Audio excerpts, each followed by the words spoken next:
ಓಂ ಗಂ ಗಣಪತಗೆ ನಮಃ. ಓಂ ಗುಂ ಗುರುಭ್ಯೋ ನಮಃ. ಗುರವೇ ರಾಘವೇಂದ್ರಾಯ ಭಾರತೀಯತಗೆ ನಮಃ. ಗುರುಭ್ಯೋ ನಮಃ. ಓಂ ಯೋ ಮಾ ಆಗ್ನೇ ಭಾಗಿನಗಂ ಸಂತಮಥಾ ಭಾಗಂಚಿಕೆ ರಿಷತಿ ಭಾಗಮಗ್ನೇ ತಂಕುರು ಮಾಮಗ್ನೇ ಭಾಗಿನಂ ಕುರು ಭಾಗ್ಯದೇವತಾಯೈ ನಮಃ. ವೀಕ್ಷಕರೆಲ್ಲರಿಗೂ ಸಹ ವಿಶ್ವ ವಸು ನಾಮಕ ನೂತನ ಸಂವತ್ಸರದ ಹಾರ್ದಿಕ ಶುಭಾಶಯಗಳು, ಯುಗಾದಿಯ ಶುಭಾಶಯಗಳನ್ನು ತಿಳಿಸ್ತಾ, ಯುಗಾದಿ ಅಂದ ತಕ್ಷಣ ದ್ವಾದಶ ರಾಶಿಗಳ ಶುಭಾಶುಭ ಫಲಗಳಲ್ಲಿ ಆದಾಯ ವ್ಯಯವನ್ನು ನೋಡ್ತಕ್ಕಂಥ ಪದ್ಧತಿ.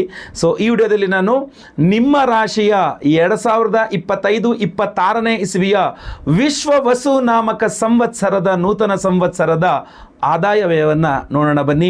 ವಿಡಿಯೋ ಇಷ್ಟ ಆದರೆ ದಯವಿಟ್ಟು ಲೈಕ್ ಮಾಡಲಿಕ್ಕೆ ಮರಿಬೇಡಿ. ಪ್ರತಿಯೊಬ್ಬರಿಗೂ ರೀಚ್ ಆಗೋ ಥರ ವಾಟ್ಸಪ್, ಫೇಸ್ಬುಕ್, ಮೆಸೆಂಜರ್, ಟೆಲಿಗ್ರಾಮ್ ಎಲ್ಲ ಕಡೆ ಈ ವಿಡಿಯೋನ ಶೇರ್ ಮಾಡಲಿಕ್ಕೆ ಮರಿಬೇಡಿ. ನೀವಿನ್ನು ಸಬ್ಸ್ಕ್ರೈಬ್ ಮಾಡ್ಕೊಳ್ಳಿ ನಮ್ಮ ಚಾನಲ್ ಅಂದರೆ ದಯವಿಟ್ಟು ಕೆಳಗಡೆ ಸಬ್ಸ್ಕ್ರೈಬ್ ಅಂತಿರುತ್ತೆ, ಸಬ್ಸ್ಕ್ರೈಬ್ ಮಾಡಿಕೊಂಡು ಬೆಲ್ ಬಟನ್ ಒತ್ಕೊಂಡು ಆಲ್ ಅಂತ ಮಾಡ್ಲಿಕ್ಕೆ ದಯವಿಟ್ಟು ಮರಿಬೇಡಿ. ಫೇಸ್ಬುಕ್ಕಲ್ಲಿ ನಮ್ಮ ವಿಡಿಯೋ ನೋಡ್ತಾ ಇದ್ದೀರಾ, ನಮ್ಮ ಪೇಜನ್ನು ಫಾಲೋ ಮಾಡ್ಲಿಕ್ಕೆ ದಯವಿಟ್ಟು ಮರಿಬೇಡಿ. ಸಿಂಹರಾಶಿಯ ವೀಕ್ಷಕರಿಗೆ ನಮ್ಮ ಹೊಸ ಸಂವತ್ಸರ ವಿಶ್ವ ವಸುನಾಮ ಸಂವತ್ಸರದ ಯುಗಾದಿಯ ಫಲಗಳನ್ನು ತಿಳಿಸೋಣ ಅಂತ ವಿಡಿಯೋವನ್ನು ಮಾಡ್ತಾ ಇದ್ದೇನೆ. ಆದಾಯ ವ್ಯಯ ಯಾವ ರೀತಿಯಲ್ಲಿರಲಿದೆ, ಯಾಕೆ ಅಂತಂದರೆ ಈ ವರ್ಷವೇ ಅಂದರೆ ವಿಶ್ವಸುನಾಮ ಸಂವತ್ಸರದಲ್ಲಿ ನಿಮಗೆ ಅಷ್ಟಮ ಶನಿ ಅನ್ನುವಂಥದ್ದು ಪ್ರಾರಂಭವಾಗ್ತಾ ಇದೆ. ಆದರೆ ಇನ್ನೊಂದು 2 ತಿಂಗಳಲ್ಲಿ ನಿಮಗೆ ಗುರುಬಲ ಅನ್ನುವಂಥದ್ದು ಸಹ ಪ್ರಾರಂಭವಾಗಲಿದೆ. ಸೊ ಅದರಿಂದ ಗುರುಬಲವೂ ಆರಂಭವಾಗುತ್ತೆ, ಈ ಕಡೆ ಅಷ್ಟಮ ಶನಿ ಬೇರೆ. ಯಾವ ರೀತಿಯಲ್ಲಿರಲಿದೆ ವಿಶ್ವಸುನಾಮ ಸಂವತ್ಸರದಲ್ಲಿ? ನಿಮ್ಮ ರಾಶಿಯಲ್ಲಿ ಕೇತು ಬರಲಿದ್ದಾನೆ, ಸಪ್ತಮದಲ್ಲಿ ರಾಹು ಬರಲಿದ್ದಾನೆ. ಬಹಳ ವಿಶೇಷವಾದಂತಹ ಒಂದಿಷ್ಟು ಬದಲಾವಣೆಗಳಿದೆ. ಆದ್ದರಿಂದ ಯುಗಾದಿ ವಿಶ್ವಸುನಾಮ ಸಂವತ್ಸರದಲ್ಲಿ ಸಿಂಹರಾಶಿಯವರಿಗೆ ಆದಾಯವೇ ಏನು ಹೇಳುತ್ತೆ ನೋಡೋಣ ಬನ್ನಿ. ಸಿಂಹರಾಶಿಯವರಿಗೆ ಆದಾಯ 11, ಆದರೆ ಖರ್ಚು ಕೂಡ 11. ಅಂದರೆ ನೀವು ಎಷ್ಟು ಆದಾಯ ಇರ್ತದೋ ಅದೇ ಪ್ರಮಾಣದಲ್ಲಿ ನಿಮಗೆ ಖರ್ಚು ಸಹ ಇರ್ತದೆ ಅಂತ. 11 ಅಂಕಗಳ ಆದಾಯ ಇದ್ದರೆ ಸಿಂಹರಾಶಿಯವರಿಗೆ ವಿಶ್ವಸುನಾಮ ಸಂವತ್ಸರದಲ್ಲಿ 11 ಅಂಕಗಳ ವ್ಯಯವೂ ಸಹ ಇದೆ. ಏನೇನು ಸಂಪಾದನೆ ಮಾಡ್ತಾರೆ ಎಲ್ಲ ಕಳ್ಕೊಳ್ತಾ ಇರ್ತಾರೆ, ಸಂಪಾದನೆ ಮಾಡ್ತಿರ್ತಾರೆ. ಅಂದರೆ ಉಳಿತಾಯ ಅನ್ನುವಂಥದ್ದು ಬಹಳ ಕಷ್ಟ ಆಗ್ಬಿಡುತ್ತೆ ನಿಮಗೆ ಅಂತ. ನದಿಯ ನೀರಿನ ಥರ ಹರಿತಾ ಇರ್ತದೆ, ನಿಂತ ನೀರಲ್ಲ, ಹರಿಯುವ ನೀರು ಅಂತ. ಉಳಿತಾಯ ಮಾಡುವ ಬಗ್ಗೆ ಸ್ವಲ್ಪ ಹೆಚ್ಚಿನ ಗಮನ ಕೊಡಬೇಕು ಸಿಂಹರಾಶಿಯವರು. ಏನು ಮಾಡಿದ್ರೆ ದುಡ್ಡು ಉಳಿಸ್ಬೋದು, ದುಡ್ಡು ಸಂಪಾದನೆ ಇರುತ್ತೆ, ಆದರೆ ದುಡ್ಡು ಉಳಿಸ್ಲಿಕ್ಕಾಗೋದಿಲ್ಲ ಅನ್ನುವಂಥದ್ದು ಕಂಡು ಬರ್ತಾ ಇದೆ. ಸೊ ಆದಾಯ ಎಷ್ಟಿದೆಯೋ ವ್ಯಯನೂ ಅಷ್ಟೇ ಇದೆ. ಆದಾಯವೂ ಜಾಸ್ತಿ ಇದೆ, ವ್ಯಯನೂ ಜಾಸ್ತಿ ಇದೆ.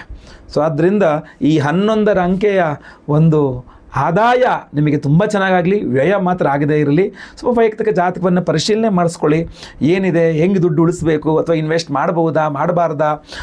ಯಾಕೆಂದರೆ ಅಷ್ಟಮ ಶನಿ ಇದ್ದಾಗ ನಾನು ಇನ್ವೆಸ್ಟ್ಮೆಂಟ್ಸ್ಗಳಷ್ಟು ಇದನ್ನು ಕೊಡೋಲ್ಲ, ಬೇಡ ಅಂತ ಹೇಳ್ತೇನೆ. ಸೊ ಕೆಲವರು ಬಹಳ ವಿಶೇಷವಾದಂತಹ ಗಮನಗಳನ್ನು ಕೊಟ್ಟಿರ್ತಾರೆ. ವಿದೇಶಕ್ಕೆ ಹೋಗಿ ಉದ್ಯೋಗ ಮಾಡಬೇಕು, ಇಂಥ ಟೈಮಲ್ಲಿ ಬೇರೆ ಬೇರೆ, ಅಥವಾ ಜಾಬ್ ರಿಸೈನ್ ಮಾಡಿ ನಾನು ಬಿಸ್ನೆಸ್ ಸ್ಟಾರ್ಟ್ ಮಾಡಬೇಕು, ಈ ಥರ ಒಂದಿಷ್ಟು ಆಸೆ ಆಕಾಂಕ್ಷೆಗಳು ಇರ್ತದೆ, ನಾನು ಇಲ್ಲ ಅನ್ನಲ್ಲ. ಬಟ್ ಆದರೂ ಕೂಡ ವೈಯಕ್ತಿಕ ಜಾತಕ ಪರಿಶೀಲನೆ ಮಾಡಿಸದೆ ಮಾಡಬೇಡಿ. ಇನ್ನು ಗೌರವ ಮರ್ಯಾದೆಗಳು ಸಿಂಹರಾಶಿಯವರಿಗೆ ಅತ್ಯಂತ ಪ್ರಾಮುಖ್ಯತೆ ಕೊಡೋದು ಅವ್ರ ಹಣಕ್ಕಲ್ಲ, ಗೌರವ ಮರ್ಯಾದೆ ಇರಬೇಕು ಗುರುಗಳೇ ಎಲ್ಲೋದ್ರು ಅಂತ. ಸೊ ಗೌರವ ಎಷ್ಟಿದೆ ವಿಶ್ವವಸುನಾಮ ಸಂವತ್ಸರದಲ್ಲಿ? ಸಿಂಹರಾಶಿಯವರಿಗೆ ಗೌರವ ಮರ್ಯಾದೆಗಳು 3 ಅಂಕಗಳಾದರೆ ಅವಮಾನ 6 ಅಂಕೆಗಳು, ಡಬಲ್. ಅಷ್ಟಮ ಶನಿ, ಲಗ್ನದಲ್ಲಿ ಕೇತು, ಸಪ್ತಮದ ರಾಹು, ಆಮೇಲೆ ಈ ವರ್ಷಾಂತ್ಯದಲ್ಲಿ ವ್ಯಯದಲ್ಲಿ ಪರಮೋಚ್ಚ ಸ್ಥಿತಿಯಲ್ಲಿ ಗುರು, ನವೆಂಬರ್ ಡಿಸೆಂಬರ್ ಇತ್ಯಾದಿಗಳ ಸಮಯದಲ್ಲಿ. ಸೊ ಆದ್ದರಿಂದ ಇಂಥದ್ದೆಲ್ಲ ಸ್ವಲ್ಪ ಪಾಯಿಂಟ್ಸ್ಗಳು ನೀವು ಗಮನಿಸಬೇಕಾಗ್ತದೆ. ಸೊ ಅವಮಾನ ಸ್ವಲ್ಪ ಜಾಸ್ತಿ ಇದೆ. ನಿಮಗೆ ಎಷ್ಟು ಗೌರವ ಮರ್ಯಾದೆಗಳು ಸಿಗ್ತದೆ ಅದರ ಡಬಲ್ ಅವಮಾನವಾಗಲಿದೆ ಅನ್ನುವಂಥದ್ದು ಕಂಡು ಬರ್ತಾ ಇದೆ. ಸೊ ಗೌರವ ಮರ್ಯಾದೆಗಳಿಗೆ ಜಾಸ್ತಿ ಪ್ರಾಧಾನ್ಯತೆ ಕೊಡುವಂತಹ ನೀವು ದಯವಿಟ್ಟು ಭಾನುವಾರಗಳಲ್ಲಿ ಈಶ್ವರನಿಗೆ ಒಂದು ಅರ್ಚನೆಯನ್ನು ಮಾಡಿಸಿ. ಇಲ್ಲ ಈಶ್ವರನ ದೇವಸ್ಥಾನ ಮನೆ ಹತ್ರದಲ್ಲಿಲ್ಲ ಅಂತಂದರೆ ನವಗ್ರಹಗಳಲ್ಲಿ ಮಧ್ಯದಲ್ಲೇ ಸೂರ್ಯಗ್ರಹ ಇರ್ತಾನೆ. ಸೊ ಯಾವುದೇ ದೇವಸ್ಥಾನದ ನವಗ್ರಹ ಇರುತ್ತೆ, ಆ ಮಧ್ಯದ ಸೂರ್ಯಗ್ರಹನಿಗೆ ಭಾನುವಾರಗಳಲ್ಲಿ ತಿಂಗಳಿಗೊಮ್ಮೆ ಆದರೂ ಒಂದು ರುದ್ರಾಭಿಷೇಕವನ್ನು ಮಾಡಿಸಿ, ಒಂದು ಕೆಂಪು ಹೂಗಳಲ್ಲಿ ಅರ್ಚನೆಯನ್ನು ಮಾಡಿಸಿ, ಕೆಂಪು ವಸ್ತ್ರದಲ್ಲಿ ಗೋಧಿ ದಾನ ಇತ್ಯಾದಿ ಏನಾದ್ರು ಮಾಡಿಕೊಂಡ್ರೆ ಒಳ್ಳೆಯದು. ಹಾಗೂ ಬಹಳ ರಾಜಕೀಯದಲ್ಲಿದ್ದೀರಾ ಅಥವಾ ಉದ್ಯೋಗದಲ್ಲೇ ಒಂದು ಸ್ವಲ್ಪ ಜಾಸ್ತಿ ದೊಡ್ಡ ದೊಡ್ಡ ಸ್ಥಾನಮಾನಗಳನ್ನ ಅಪೇಕ್ಷಿಸ್ಬಿಡ್ತಾ ಇದ್ದೀರಾ, ಅಥವಾ ದೊಡ್ಡ ದೊಡ್ಡ ಕೆಲಸಗಳಿಗೆ ನೀವು ವೈಯಕ್ತಿಕ ಕೆಲಸ ಪ್ರಯತ್ನ ಮಾಡ್ತಾ ಇದ್ದೀರಾ, ಇದರಲ್ಲಿ ಮಾಡ್ತೀರಾ ಅಂತ ಆದರೆ ದಯವಿಟ್ಟು ಒಮ್ಮೆ ವೈಯಕ್ತಿಕ ಜಾತಕವನ್ನು ಪರಿಶೀಲನೆ ಮಾಡಿಸ್ಕೊಳ್ಳಿ. ವೈಯಕ್ತಿಕ ಜಾತಕ ಪರಿಶೀಲನೆ ಮಾಡಿಸ್ಕೊಳ್ಳೋದೇ ನೀವು ಅದಕ್ಕೆ ಕೈ ಹಾಕ್ಲಿಕ್ಕೆ ಹೋಗಬೇಡಿ. ಯಾವುದೇ ದೊಡ್ಡ ದೊಡ್ಡ ಕೆಲಸಗಳಿಗೆ ಅಷ್ಟಮ ಶನಿ ಬೇರೆ ಇದೆ. ಸೊ ಎಚ್ಚರಿಕೆಯನ್ನು ವಹಿಸಲೇಬೇಕಂತದಿರ್ತದೆ. ನನ್ನ ಅನಿಸಿಕೆ ನಿಮಗೊಂದು ಅದ್ಭುತ ಪರಿಹಾರ ಹೇಳ್ತೇನೆ. ತಿರುಮಲ ತಿರುಪತಿ ವೆಂಕಟೇಶ್ವರ ಸ್ವಾಮಿಗೆ ಭಾನುವಾರದಂದು ಕೆಳಗಿಂದ ಮೆಟ್ಲತ್ತಿ ನಡ್ಕೊಂಡು ಹೋಗಿ. ಯಾಕಂದರೆ ಶನಿವಾರ ಆದರೂ ಪರವಾಗಿಲ್ಲ, ಭಾನುವಾರ ಆದರೂ ಪರವಾಗಿಲ್ಲ. ಶನಿವಾರ ಆದರೆ ಅಷ್ಟಮ ಶನಿ ಪಿಡಿಯು ಪರಿವಾರ ಆಗುತ್ತದೆ. ಭಾನುವಾರ ಆದರೆ ನಿಮ್ಮ ರಾಷ್ಟ್ರಾಧಿಪತಿಯಾದ ರವಿಯ ಒಂದು ಅನುಗ್ರಹವು ಸಿಗ್ತದೆ. ಒಂದೇ ಶನಿವಾರ ಅಥವಾ ಭಾನುವಾರ, ಅವತ್ತೇ ರಶ್ ಜಾಸ್ತಿ ಇರ್ತದೆ ತಿರುಪತಿಯಲ್ಲಿ, ಒಪ್ಕೊಳ್ತೇನೆ ನಾನು. ಆದರೂ ಸಹ ಒಂದೇ ಶನಿವಾರ ಅಥವಾ ಭಾನುವಾರ ನಡ್ಕೊಂಡು ಬೆಟ್ಟ ಹತ್ತಿ ಸ್ವಾಮಿಯ ದರ್ಶನವನ್ನು ಮಾಡ್ಕೊಳ್ತಕ್ಕಂಥದ್ದು ಇದೆಯಲ್ಲ, ಅದು ನಿಮ್ಮ ದೊಡ್ಡ ಸಮಸ್ಯೆಗಳನ್ನು ಸಹ ಐಸ್ ಕರಗದಂಗೆ ಕರಗಿಸ್ಕೊಬಿಡ್ತದೆ. ಸೊ ಖಂಡಿತವಾಗಿ ವೆಂಕಟೇಶ್ವರನ ದರ್ಶನ ಹಾಗೂ ನಡೆದುಕೊಂಡು ಹೋಗ್ತಕ್ಕಂಥದ್ದು, ಶರೀರ ಅಲ್ಲಿ ಸ್ವಲ್ಪ ನೋವನ್ನು ಅನುಭವಿಸ್ಬೇಕು. ಬೇರೆ ಕಡೆ ಬರೋ ನೋವು ಈ ನೋವಲ್ಲಿ ಪರಿಹಾರ ಆಗಿಬಿಡ್ಬೇಕು. ಸೊ ಅದರಿಂದ ನಡ್ಕೊಂಡು ಮೆಟ್ಲು ಹತ್ತಿ ಶನಿವಾರ ಅಥವಾ ಭಾನುವಾರ ತಿರುಪತಿ ವೆಂಕಟೇಶ್ವರನ ದರ್ಶನ ಮಾಡಿ ಖಂಡಿತವಾಗಿ ಒಳ್ಳೆಯದಾಗ್ತದೆ. ಅಥವಾ ಇನ್ನೂ ದೊಡ್ಡ ಏನಾದ್ರು ಕೆಲಸಗಳಿದ್ದರೆ ದಯವಿಟ್ಟು ಒಮ್ಮೆ ವೈಯಕ್ತಿಕ ಜಾತಕ ಪರಿಶೀಲನೆ ಮಾಡಿಸ್ಕೊಡಿ, ಒಳ್ಳೆಯದಾಗಲಿ.